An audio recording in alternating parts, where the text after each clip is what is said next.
Hi, and welcome back. In this video, I will show you a simple entry signal using the exponential moving average and the MACD. We'll be using the moving average to detect the trend and the MACD to choose entry positions. The signals we expect from this algorithm are displayed in red and green triangles on this chart. We can see that the algorithm detected the trend correctly and is also picking some good entry positions.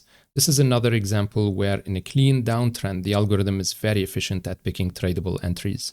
So in the following few minutes, I will explain the details of the indicator, and I will also show you how you can code this approach in Python, plug it in a strategy for a backtest. If you are interested in the coding part, you can download the code for free from the link in the description of this video, get the code, run your own backtest, and experiment with some modifications. And since the purpose of this video is definitely not to bait you into watching through, if you are expecting a super performance strategy, the results are kind of frustrating. These are limited to 5.5% annual return and a Sharpe ratio of 1.45. And in the best case, a return of 27.6% per year. Of course, I took commissions into account during the backtest based on Forex data. So why am I showing a not very performant strategy? Well, mainly because I have seen a similar strategy being manually backtested by a colleague of mine, and it actually looked very convincing. However, manual testing is prone to human bias and selective memory, which leads to inaccurate backtesting. Moreover, it's also time-consuming. Imagine you are trying out thousands of trades, so at the end it's kind of limited. While the automated backtesting removes bias, can test thousands of trades, and in general is more reliable. The strategy uses two rules. The first one is to detect the trend based on the moving average. So if the last 5 candles are trading above the moving average curve, we are in an uptrend. If they are trading below the moving average, we are in a downtrend. However, in both cases, the full body of the candle must be above or below the curve, meaning both the open and close prices of each candle should be either above or below the moving average curve. In an uptrend, we only allow long positions, and in a downtrend, we only allow short positions. When an uptrend is confirmed, we are looking for a long opportunity, so we will wait for a retracement of the price, which can be detected as the MACD histogram crosses or did cross below a negative threshold within the most recent candles. So if any of the most recent candles did cross below the MACD threshold, we have a retracement. In this backtest, I took 7 candles window. So if this happens within the last 7 candles, our retracement is valid. And now when we have a retracement, we wait until the MACD line crosses above the signal line, while both are still below 0. This means that the retracement is over and the trend is probably going to continue. So that cross is our trigger. We enter long at the candle close. In the opposite direction, we are in a short setup. The MACD histogram has to cross above a positive threshold. And the MACD line needs to cross below the signal line. While both are in the positive part, we enter a short position. So in brief, we are going along the trend, minimizing risk, and we are also trying to improve our risk-reward ratio using the MACD to choose our entry positions. Now let's move on to the coding part and see what we can do with the backtest. So this is our Jupyter notebook file that you can download from the link in the description of the video. In this cell, I'm importing libraries. So we're going to need pandas DA, technical analysis, pandas NumPy, datetime, yfinance to get the data, and the backtesting package. So these are the variables we're going to use. I'm using the 1 hour time frame. For now, I'm testing Euro US dollar. The number of back candles when we are testing with the MACD is back candles previous. Then we have the risk reward ratio, which is set to 1 by default. And this is the swing window variable, which is the window within which we're going to check for a minimum and a maximum to set the stop loss. So now we can set the start and end dates of our test. Then I'm going to refurbish an older function that we were using to fetch the data. So this function takes a symbol, takes the start, end date, and the interval or the time frame, and it's going to probe yfinance to get the data. Now, one thing we should be aware of, if you're putting stocks here, for example, if I put instead of the Euro US dollar, I put Amazon, for example, I'm going to get the data. We try to plot the candles. It looks like we have some gaps or some bad data. So just make sure whenever you're using something, get the proper data and verify that the data you're working with is what you intend to use. So for now, I'm going back to Forex. And then if we plot these candles again, we can see that we have a better data in this case. So anyway, just make sure your data is correct before you try and backtest this. So back to our functions. So we have the fetch data function. Then we have the EMA trend signal. This is the function that takes data frame and number of back candles back candles previous, which means it's going to test how many back candles are above or below the moving average curve to return a signal, which is +1 in case it's bullish, -1 bearish, and 0 otherwise. Then we're going to put everything into a function named build features for the data frame. It's going to compute the exponential moving average to 100. And then it's going to compute the MACD as well. And this is where the entry signal is computed. So I've tried many different logics. So there is one here using the MACD. This one is using the MACD as well. And this one is the last one, which in my opinion is the best. I left these in comments here so you can switch them on, switch this one off, and so on, check the different logics, or just customize these to your liking. So at the end, we have the pre-computed signal in the data frame. I'll be running this cell, calling the function fetch data, then build features, and I'm printing where we have signals. As we can see, the pre-computed signal here, we have the EMA signal is bearish. Also, the MACD signal is bearish. So in total, the total signal is bearish, and so on. So whenever we have bullish, it's going to yield a bullish. So in total, we have 67 signals for a total trading period of 400 days. Now, I added this cell just as an experiment as well. Whenever we have a regime change, whenever we have a trend change, we're switching from -1, for example, to +1, we're going to ignore the first signal. We're going to replace it by 0. The reason is because the change incurs choppiness in the market. The noise is increasing at that point. Until we have established a clear trend, we refrain from trading. So in this case, we dropped the number of signals from 67 to 58 signals in total. Now, in this part, I've defined different strategies, different exit strategies, and different risk strategies, just to make sure that we are giving the indicator or the entry indicator a maximum of the chances. Now, by the way, if you take a look at the last part, which is plotting the candles and the signals, it looks really good. If we take a look at this triangle, for example, it is followed by a few hours of an uptrend. It's not much, but there's a movement upwards. This one, for example, is also followed by an uptrend.